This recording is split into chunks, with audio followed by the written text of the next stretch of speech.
Hey everyone, happy Friday. Hope everyone is doing well and has had an excellent week. Coming to you from steaming hot New Hampshire. It's been in the 90s and 80s for the past few days, and it looks like it's going to be in the 90s for the next few days. I'm not a huge fan of the heat, which might explain why I live in the Northeast and continue to live in the Northeast. If I love the heat, I would move further south. But yeah, 70s is good, 60s is great, 80s is pushing it, 90s is unbearable for me. So it's not the weather that I really enjoy. At least it's sunny outside, so I got that. Went outside for a walk this morning. It was already too hot, but I got a good dose of vitamin D, so that I at least have that going for me. And patiently waiting for my chili pad to come in. Purchased the Uller from Chili Pad. Let's see, almost 3 weeks ago, and I'm really waiting for it to come in. And it would be quite convenient if it came in while it was 90 degrees outside. If you don't know what that is, basically it's this sheet that you put on your bed that circulates water through it, and you can set the temperature. So on particularly warm or cold nights, you can have a very consistent sleeping temperature, and it's supposed to be amazing. I've heard a lot of good things about it. So I'm really excited for that to come in, and I hope it comes in very soon because I could really use it right now. Anyways, I have we're going to do a Q&A session today. I have a few questions that I've come across and answered for people out on the interwebs over the past week, and I thought it'd be great to share it with a wider audience because I feel like these are kind of common questions that come up quite often that I see from people out there. So I just wanted to do a little Q&A today. We haven't done one in a while, so figured we'll do one here and answer some questions. So the first question that I have here is from someone who is doing endurance training, and they are going out for long bike rides, and their fitness tracker at the end of the bike ride is saying they burnt some ridiculous amount of calories, like 7,000 calories or 8,000 calories or something. And their question was, should I be trying to eat back those calories? So like with most things in health and wellness, the answer is it depends. So if you are and I apologize if you can hear my kids screaming in the background, they're playing. They've been playing very well together all morning long, which has been a nice surprise. But anyways, they're just making a lot of noise right now. The answer is it depends. If you are training for a endurance event and you're going to be doing these rides quite frequently, where you're burning large amounts of calories and going for a long amount of time over the course of a week, then yes, you should probably be thinking about trying to eat back some of the calories that you have burnt. But if it's just a one-time thing, you went out for a long hike or a long bike ride with some friends just one time, I wouldn't stress too much about it. The reason why, if it's going to be a more consistent, longer run or a longer session, and you'll be doing a lot of these throughout the week, and you're training for some kind of endurance event, that you want to be more mindful of eating back some of those calories, is because a chronic energy deficit is going to be detrimental to your performance, your health over the long term. So we want to make sure that you're actually properly fueling your body for these longer events, so that you can get to the starting line as healthy as possible.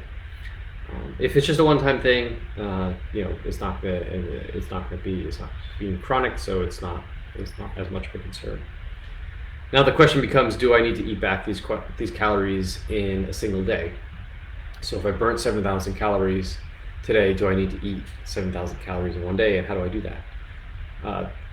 Generally, if you're following a whole foods diet, which is what I advocate, For my clients, the answer is it's not going to be possible, right? To eat 7,000 calories from whole foods, you're just going to be bloated and stuffed, and that itself can lead to a whole bunch of problems, right? So when I have endurance athletes that are burning a large amount of calories that I work with, what I do with them is I look at it from a week's time perspective, right? Because there's going to be days where you have a higher training volume, there's going to be days where you have lower training volume, there's going to be rest days and stuff like that. So I try to set a caloric intake that is reasonable and consistent throughout the week. So maybe today you did a long bike ride and you ate 3,000, your target caloric intake was 3,000 calories, and you burnt 7,000 calories, so you're in an energy deficit. But you have a couple rest days or lower activity days in there where you're not burning 3,000 calories. And on those days, you're eating 3,000 calories and you're making up for the deficit across the whole week, right? So there's some studies, I've seen some studies that show some detrimental effects from within day energy expenditure in caloric intake. So like if you don't eat anything and you go out for you go for a really long bike ride fasted, there's some research around showing some detriments to doing that, but overall I'm concerned about your weekly caloric intake across the week and making sure that comes out to be somewhat relatively balanced. So no, you don't need to eat those calories back if it's just a one-time thing. If it's a more chronic training practice, then you're going to want to look at eating those calories back over the course of a week rather than within a single day, and just make sure you're coming close or over in calories at the end of the week. The other thing I want to mention related to this topic is that fitness trackers are not accurate. I don't know what the percentage of inaccuracy they are. I imagine it depends on the tracker that you're using. So don't trust that number. Use it as guidance, right? Trust things like subjective feelings, or objective markers, things like your body weight, your sleep, your mood, your performance, right? And monitor those. If you see those starting to decline, you're doing a lot of exercise, you probably need to eat a little bit more food. If you're seeing your body weight go up and you're doing a lot of exercise, but everything else is in line, then you might be eating a little too much food, you might need to dial it back. So use it as guidance, what the activity tracker says, but don't use it as gospel. And also, activity expenditure isn't linear. So just because you do more activity doesn't mean that you burn more calories. So the more activity you do, the curve just doesn't go straight up, right? It's not a linear progression from activity to calories burnt, right? It starts to kind of fade off, right? So it levels off after a while, where you don't actually burn any more calories after a certain amount of activity. So activity trackers generally look at things in a very linear fashion, and that's just not the way human physiology works. So keep that in mind as well. The next question is also related to activity trackers. So someone was asking me whether an activity tracker has set a specific activity goal for them to meet throughout the day. Should they be trying to meet that goal? I think that the goals that activity trackers set are good motivation, right? They're motivation to keep you active and moving, because the fact is that many of us just don't move enough. And that is a huge problem in today's society. So the fact that activity trackers set an activity goal for you throughout the day is a good thing in my mind. And I think some are better than others. For example, the Oura Ring will adjust its goal based on other factors like how you slept and your previous day's activity, your HRV, and all these things, right? So it can be a little bit more smarter about setting that goal. So some days it might be high because your recovery looks good, or some days it might be low because your recovery looks bad. And so I think that's a little bit, following a goal like that is a little bit better than just, like my Garmin or my Apple Watch just sets a static goal each day for no matter how I feel or whatnot, right? So in general, I always take into account how the person feels Tell them, if you feel like you can meet that goal, go for it. If you don't feel like you can meet that goal, then don't go for it, right? The activity tracker, again, is not gospel. It's doing, a relatively good job of just trying to get you motivated, but it's not the ultimate thing, right? How you feel and how you perform in your recovery is what really should dictate how active you are that day. I think it's a relatively good goal for most people to try and hit something like 7 to 10,000 steps a day. I think if you're getting less than that, if you're only hitting 2,000 steps a day, that's a problem. Now, if you're sick and you're throwing up everywhere, obviously don't get out of bed, right? Just to meet your activity goal. But if you feel okay, and I feel like most people who are not sick should be able to reach a goal of like 7,000 steps without much stress. So I would set that for yourself, and whatever your activity tracker says, you can use it as guidance, but it's not gospel, right? So just keep that in mind. And especially if the goal that it's setting is causing you additional stress and freaking you out and taking up too much of your time or whatever it might be, right? That's a sign that it's probably not the best thing to follow. Right? So just use it as guidance, but use the way you feel, be in touch with yourself and your subjective feelings and objective markers to determine really how much activity you should be doing in that day.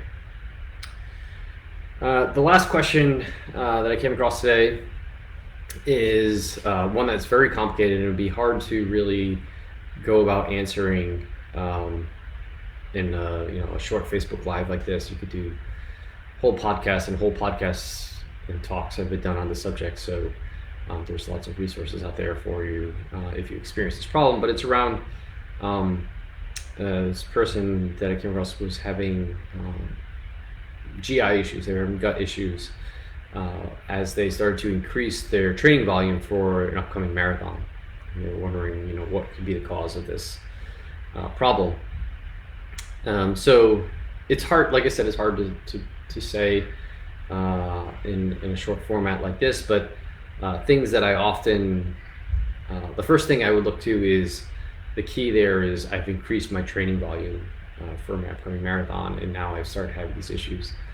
So that's the first thing I would look to, right? We know that exercise itself can cause GI issues. So what happens in short when you exercise is that because you're working hard, your muscles are working, a lot of your body's resources, blood, etc., get diverted away from the gut and to the working muscles, because you're trying to fuel this activity, right? And digestion really isn't a priority right now because your body thinks, maybe you're running from a tiger or something, and so digestion's not an issue. So it diverts a lot of its resources away from doing any kind of digestion and diverts those resources to the working muscles. In addition, your body might think that you're running away from a tiger, and having a stomach full of whatever is probably not the best thing for you right now, and it wants to get that out, and it's only going to come out in one or two ways, from your mouth or the other way. So going the other way might be an easier option for your body and probably more pleasant. I don't know, maybe it's not a more pleasant option, but that can just be a natural reaction that your body has to that experience, that flight or fight response. And obviously other things that might play a role in GI issues while exercising are, what did you eat beforehand? What did you eat during? In looking at those types of foods, and it could even be foods from the night before, not even necessarily the day of, that are affecting you.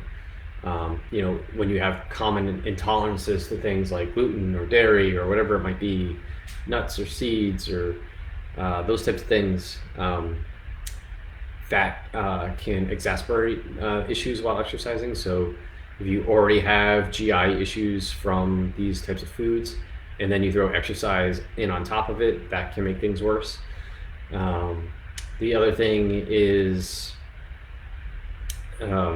like a lot of people who might be following a low carb, high fat diet or a ketogenic diet might be using things like MCT oil. And MCT oil in some people can really cause GI issues. Other supplements that you might be taking, for example, sodium bicarbonate is a common performance enhancing supplement, but too much of that, which is just baking soda actually, but too much of that can cause you to have disaster pants. So you might want to look at what other supplements you might be taking. And like I said, in race nutrition, if you're taking nutrition during your physical activity, obviously that's the number one thing to look at, because like I said, your digestion, your body's resources are moving away from digestion, and so those things might cause different issues as well. So there's a number of different causes for GI issues while exercising, and so I would look to obviously volume increase, food eaten around the time of exercise, supplements that you might take, in-race nutrition, as well as intolerances. And so if you already have GI issues without exercise in the picture, look to narrow down those GI issues outside of exercise before trying to solve the problem within exercise, because it's likely the cause of what's happening. So with that, I've gone long enough. It's already 17 minutes in. I want to tell everyone to have a nice weekend. For all the fathers out there, have a happy Father's Day. Do something fun with your family. Celebrate, relax, enjoy the time. And thanks for everyone who is a dad. And if you're interested in signing up for my newsletter, which I send out twice a week now, once will a blog post, once we'll go out with this recording this Facebook Live every week, delivered to your inbox, so you don't have to search for this stuff. You can sign up for my newsletter at rjbhealth.coach. There's a link for the newsletter right at the top to sign up. So do that. And if you're interested in working with me, please let me know. Reach out. Direct message me, leave me a comment. Go to my website and schedule a discovery call. Happy to work with anyone out there who's looking for some help with their health. So hope everyone has a good weekend, and I'll talk to everyone next week.